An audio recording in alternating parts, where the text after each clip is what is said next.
Tandoori chicken ഉണ്ടാക്കിയാലോ? പുറം നല്ല ക്രിസ്പി ആയിട്ടും ഉള്ളിൽ നല്ല ജ്യൂസി ആയിട്ടും.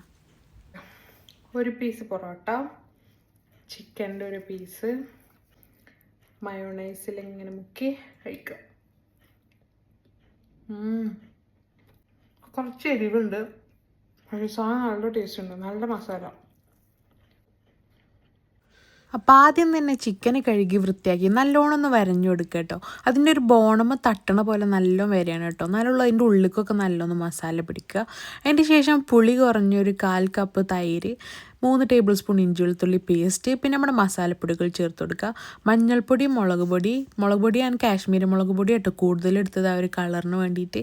പിന്നെ കുറച്ച് മല്ലിപ്പൊടിയും കൂടെ ഒന്ന് മാരിനേറ്റ് ചെയ്യാതെ വെച്ചിട്ട്, പിന്നെ അതിന് ശേഷം ഞാൻ കുറച്ച് സ്മോക്ക്ഡ് പാപ്രിക്ക പൗഡർ കേട്ടോ ചേർത്ത് കൊടുത്തത്. ഇതാ ഒരു തന്തൂരിയുടെ ആ ഒരു സ്മോക്ക്ഡ് ഫ്ലേവർ വരാനാട്ടോ. അതാകുമ്പോൾ പിന്നെ നമ്മൾ വേറെ സ്മോക്ക് ചെയ്യണ്ട, അത് നല്ലൊരു കളറും കൂടെ തരും കേട്ടോ. ഞാൻ കുറച്ച് പാപ്രിക്ക പൗഡർ ചേർത്ത് കൂടിപ്പോയി, അതുകൊണ്ട് നല്ല എരിവുണ്ടായിരുന്നു. അപ്പോൾ നിങ്ങൾ കുറച്ച് ഉപയോഗിക്കുക കേട്ടോ. അതിന് ശേഷം ഒരു 2 മണിക്കൂറെങ്കിലും ഫ്രിഡ്ജിൽ മാരിനേറ്റ് ചെയ്ത് വെക്കുക.